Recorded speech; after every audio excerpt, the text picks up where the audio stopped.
রাতের জেগে থাকা যে কতটা কষ্ট হে আমি এখন হারে হারে টের পাইতে আছি। আসসালামু আলাইকুম, কেমন আছেন সবাই? প্রত্যেকটা দিন মোর রাইতে ঘুম হইতে আসে না। এই সমস্যাটা যেহেতু প্রত্যেক দিন হইতে আছে, তাই ভাবতে আছে আপনাকে লগে এই ভিডিওটা একটু শেয়ার না করলে আর পারতেই আছি না। ওই যে পাশে মনু ঘুমাইতে আছে, কত সুন্দর ঘুম। মানুষ যে ইচ্ছা করলেই ঘুমাইতে পারে না আর ইচ্ছা করলেই ঘুমাইতে পারে, এইটা এখন মুই যে কি পরিমাণ বুঝতে আছে আপনাকে এখন মুই একটু বুঝাই কম। এখন বাজে হয়েছে প্রায় রাত্রির 2:45। এই যে মোর শাশুড়ির ছোট মোবাইলটা দিয়ে দেখাইলাম, আর এই হয়েছে মোর এই মোবাইলটা দিয়ে দেখাই। তো টাইমটা একটু দেখা যায় না, কিন্তু এখন প্রায় 2:45 বাজে গেছে। ওই এখনো হজাক মুই ঘুমাইতে পারতে আছি না। একটু ঘুমার লেগে যে কত চেষ্টা করতে আছি, কত বিলে কত কিছু করতে আছি, যতক্ষণ চোখ বুঝে থাই তারপরে ঘুমায় না। আর এইরকম রাত জেগে থাকার কারণ একটাই হইছে, এই যে একটা ঝাঁপি দেখতে আছেন, এক ঝাঁপি ভরা খালি ঔষধ। এই ঔষধ যতদিন খামো ততদিন বলে মোর এই রুমের ঘুম একটু কম হয়। এই যে দেখতে আছেন, এগুলো হচ্ছে অ্যান্টিবায়োটিক। মুই একটু ব্যাক ক্যামেরা দিয়ে দেখাই। এই যে ঝাঁপিতে ঔষধ, এগুলো হচ্ছে অ্যান্টিবায়োটিক ফ্লুক্লুক্স 500। এগুলো তো অ্যান্টিবায়োটিক সবাই জানেনি, তাও আবার 6 ঘন্টা পর পর খাওয়া লাগে। এর লিগে ভাবতে আছি যেহেতু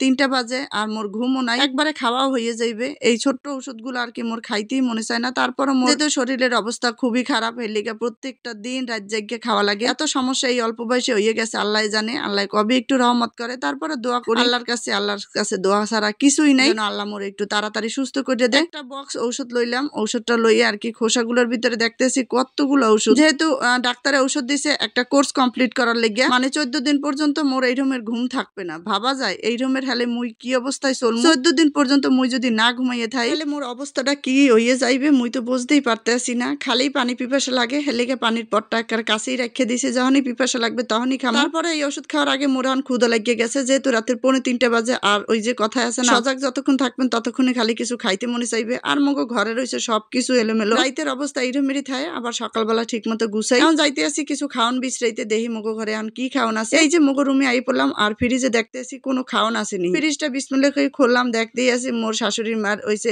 এক পলিথিন আর কি পান। মুই এখন এই বয়সে পান খাই না, আর মোর এখন পান খাওয়ানোর ক্ষুদাও না। মোর আর কি অন্য কিছু খাইতে মনে চায়, এর লিগে দেখতে আসি আর কি কি আছে। এই যে দেখলাম একটা ছোট্ট একটা পলিতে করে আছে, একটা রুটি আছে, আর 2 পিস মনে হয় কেক আছে। যাই হোক, মগো ঘরে কেক আর রুটি এটা সবসময় থাকবে, যেহেতু মগো মনু আর মোর শাশুড়ি মার খুব পছন্দ। এর লিগে কেকটা রাখিয়ে দিলাম, আর এই যে রুটিটা আছে, এই রুটিটা মুই এখন নিয়ে খামু। কিন্তু এই হুগনা রুটি কার কতক্ষণ খাইতে মনে চায়, তাও যেহেতু ঔষধ খামু আর ক্ষুদাও লাগছে। আসলে পেটে ক্ষুদা থাকলে সবকিছুই মজা লাগে। এই হচ্ছে কথা। রুটির লগে যদি একটা কলা হইতে, তাহলে কিন্তু খাইতে জম্মের মতো ভালো হইতে।